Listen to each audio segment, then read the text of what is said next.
back to our podcast. I'm Maya. I'm Viola. And today we're going to talk about how to make a productive day and how to start from the point when you wake up and how to make the most out of your day from the morning. We're specifically going to focus on categories like your morning routine, winding down, focus strategies, and energy hacks.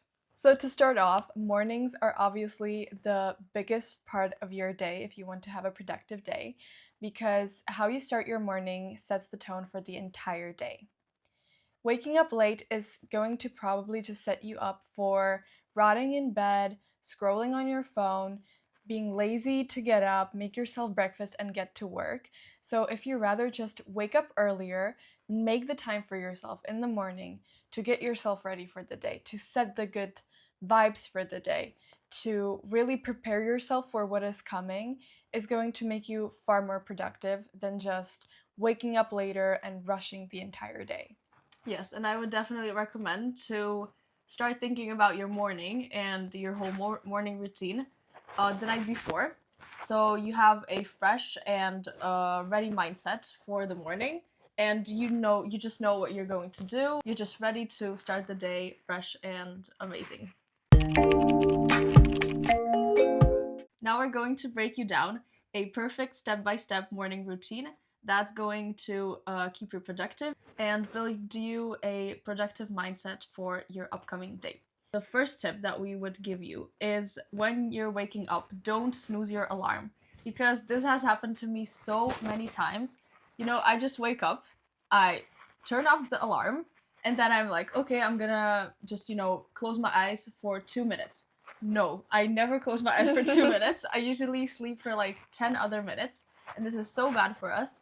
So there's like this tip, try counting down to 5 seconds. So doing 5, 4, 3, 2, 1, and then saying, okay, now is the time that I'm going to actually stand up, and I'm not going to go back to bed, and I'm just actually going to start my day productively like this.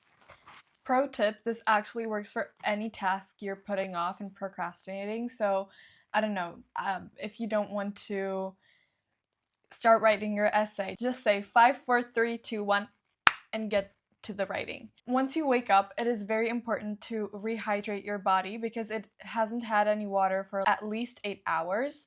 So definitely drink at least 1 glass of water. And if you can, add some lemon juice or something because it has a couple of vitamins and it will just help to hydrate your body in the morning. Exactly. Lemon water, it helps you to clean out your stomach before you actually take in some food, and it'll just prepare your body for actually some fuel later. The next tip is definitely to somehow move your body, either to go for a small walk outside. I would recommend about 30 minutes in the morning, or just, doing some low impact workouts like Pilates, or even going for a run, just moving your body somehow. It always helps you to wake up and then just prepare your mindset and your body for the fact that this is going to be a productive day and that you're going to make the most out of it. If you want to find out more about running, and specifically running for beginners, and some tips from us, we have a whole video on our YouTube channel, so you can watch it up here. So if you're willing to go the extra mile, we would recommend doing a little cold plunge or at least a cold shower in the morning, especially if you're kind of slow in the morning, you have trouble to really feel alert and actually like wake up, even like your mind and everything, then a cold shower is definitely a great way to shock your body a little bit and energize you for the day. Another big topic is caffeine in the morning. Many people are really against drinking coffee first thing in the morning. I personally think it's very individual, so do it however you like. But if you don't want to spike your cortisol too much in the morning and you want to kind of take it more chill and stuff, then I would recommend drinking a matcha instead because it releases caffeine a lot slower and it has a lot less caffeine in it, or even just like drinking green tea or black tea. Just some gentle caffeine in the morning would be maybe a bit better, and then have your coffee however you like it after breakfast. Or also just drinking a smoothie, maybe a green smoothie, or just a smoothie with whatever vitamins it has for just your body, maybe your face, and just, helping you to boost up your metabolism. Definitely a pro tip is to try to avoid any electronic devices in the morning, especially your phone, as it slows down your thinking and slows down your productivity in the morning. Because whenever I pull out my phone in the morning, it always ends up in like 30 minutes minimum of, scrolling through Instagram or whatever app I have. And it always just brings my mood and energy down. And after the scrolling, I always feel like I don't have that much energy and my mood always drops down. So I would definitely try to avoid that in order to just stay energized and productive in the morning. I would also like to add that it kind of sets you up for a comparison trap, especially in the morning. If you start scrolling through all these accounts that show their perfect everyday life, which we all know is not true, by the way, then you tend to like compare your own life and whatever you have and don't have to all these people online. And this really sets your mindset in a negative way. And also like scrolling the news, even it's so bad for you to start your morning with all these negative news like politics or war conflicts, and just absorbing all that first thing in the morning is very, very detrimental to your mental health. Yeah, and to overcome this need to be on your phone, maybe try reading a book or a magazine. It will always, calm you down. It will clean your mind. You will think about something else. And then when you close your book, you'll just start fresh again and everything will just flow on its own. A great way to calm down your nervous system in the morning is to either journal or meditate, or, as we said, read a book. And with journaling, we would recommend you to write down at least 3 things that you want to accomplish today, 3 things that you're grateful for, and 3 things that maybe you would like to have, you would like to do, but they're not as necessary. By writing all these points down, you will embody and envision these goals, and it will become way easier for you to achieve during the day. After doing these things, of course, comes the part of fueling your body. So, creating a high protein breakfast, either some eggs, even a yogurt bowl, or some overnight oats, just whatever your body feels like taking in. And it'll just, of course, fuel your body and then just give you some energy for your day. And following up, this is probably my favorite part, is to get ready. Just making you externally look good and feeling confident in your body. So either it's dressing up a way or doing your makeup or doing your hair. It's really a important part of your morning routine because it'll just affect your whole mood and the way you feel about yourself. So I would definitely pay attention to this and give at least 20 minutes to this part of your day. Now, for the bulk part of your day, which is your work block, you really want to structure your tasks in order to achieve them all. The myth of doing it all doesn't actually work because you set up your mind to do a lot of tasks throughout your day, and this actually decreases the quality of your outcome. So, to avoid this, when you're doing your journaling, for you to write out the most important tasks that you have to do for the day and focusing on them. And this is going to make you more productive than just being too overwhelmed by 20 other tasks and not doing any one of them well. So, along this comes time blocking, so setting specific time slots for each task. You can start off with approximately guessing how long a task will take you, and then putting it into your calendar in order to really visualize and see how the day is going to go for you, what tasks you're doing at a certain time, and then this will set you up for a success. This is what personally works for me. But actually, it doesn't work for me that much because I've seen how Viola literally creates a timetable for her whole day, time by time. Like just any specific time that you come up. For example, 13:15. She has something there, and I was like, oh gosh, I have to try this, and I planned a timetable. However, I always ended up slipping like 10 to 15 minutes, and then everything just moved down. Then in the end, I didn't have time to do the last thing because, everything just moved down. And I just want to know, like, how do you do it? Because, like, for me, like, I try so hard, but I always end up just, like, not doing something because I don't have time in the end. So actually, when you're guessing the time of approximately how long a task will take you, I always like to add in like extra 10 minutes.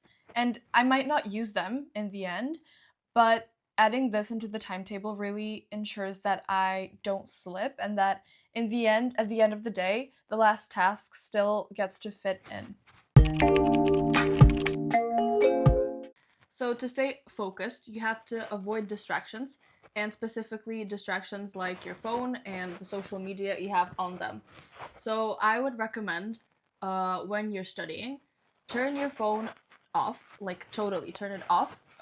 And by this, you're going to mute all the notifications, and it's not going to distract you because I think there's a scientific study on this, and it actually really affects your outcome, because even having your phone on your desk when you're studying, it's like there is a percentage of you lowering your outcome. So even, okay, not turning your phone off, but even putting it into a place, for example, into another room, it will affect your quality of studying. A great work or study technique is the Pomodoro method. You can find a lot of YouTube videos on this where the timer is already preset for you, and it is basically a 25-minute work block, and then you get 5 or 10 minutes of a break. It depends on what timer you're using. And basically what this creates is really adding structure into your studying. So no matter what you're doing, after those 25 minutes are up, the timer goes off. You stop studying whatever you're doing. You take that break. You do whatever you want. You go grab a snack. You go drink some water. You can even go on your phone for a little bit. And then once those 5 minutes of that break time is up, then you get right back into studying for those next 25 minutes. And this really motivates you to keep going because you know that the studying has an end at those 25 minutes. You get that break, and it is already structured for you, and you don't really have to think about it. A procrastination hack is to try studying for at least 5 minutes, and after those 5 minutes, you'll see how you feel. So if you feel tired and you just don't feel like doing it, okay, then stop. But usually, after those 5 minutes, your mind already refocuses on the task and will actually continue doing the task that you were avoiding.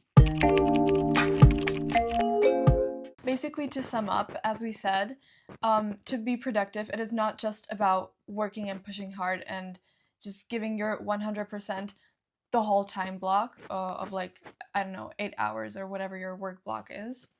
So to be actually more productive, take those mini breaks to ensure that you have long-term focus. Move your body maybe a little bit during those breaks. That doesn't mean that you're going to go to a 1 hour HIIT workout class. You can do that after work. But those mini breaks of either stretching or walking around your office just a little bit will really help again with that long-term focus. Throughout the day, you should really focus on hydration and nutrition, as this really ensures that you have energy for your whole day. So we would definitely recommend to drink at least a liter of water a day. Maybe if you don't usually drink a lot of water, put some juice in it or put some fruits in it. That will make the water sweeter for you and just more likely for you to drink it. And nutrition is a really important part of your day, as this just fuels your body. So focus on some whole foods and avoid snacking. Or I would recommend, having 3 whole foods per day: breakfast, lunch, and dinner, and then maybe having 2 snacks between the morning and your lunch and between lunch and dinner. Also, it is very important to not forget to eat throughout the day. I know many people that just sip on coffee during their work, like all those 8 hours, they just go without food. But this will only lead to an afternoon crash, guys. Just remember that caffeine gives you short-term energy boosts, obviously. It makes you more conscious, it spikes your cortisol, However, it doesn't give you any real nutrition, so just don't forget to eat during work. So to end your productive day correctly, you should really focus on your night routine, and that is to avoid of any screens. It's the same as in the morning. Really try focusing on either journaling or books and just, winding down before your sleep, because screens and electronic devices will just disturb your melatonin production. So just as you started your day, you really want to end your day with a little bit of a brain dump or at least one journaling prompt. So this will really clear your mental clutter before bed and just you will sum up your day and get to evaluate whatever you have achieved and appreciate whatever you have achieved. And the last thing that you want to do is set up and prepare yourself for tomorrow. So I would recommend writing a small list of what you should do tomorrow, and then actually the next morning writing out, the timetable and doing the journaling. And also meal prepping for tomorrow, so you don't rush in the morning and take the next morning slowly. And also maybe laying out your clothes for tomorrow and just making sure that your next day is going to be as productive as this day was. This helps to clear your mind for the next day, and in the morning, it removes all unnecessary thoughts about what you're gonna eat, what you're gonna wear, and just gives you more mental space after waking up. And just remember that a good night's sleep will ensure you a productive next day. To sum up the whole video, try fueling your body and hydrating your body properly throughout the day, drinking water with lemon or just some smoothies, just, taking in a lot of vitamins, protein, and those things that your body needs. Then try dedicating at least 30 minutes to some movement. This will really just clear your mind and you'll think about something else for a moment. Avoiding screens throughout your work blocks and especially in the night and early morning, along with taking breaks and creating a good timetable or a study plan will all ensure a good day ahead. And lastly, by ending your day properly, you will make sure that the next day will be as productive as the previous day. As this episode is coming to an end, we would really like to thank you for listening and spending the time with us. Don't forget to subscribe or leave a like. We hope we inspired you to structure your mornings and really see the difference. We would be really happy to hear from you guys, so leave us a comment on how your productive day looks like. And stay tuned for our next episode.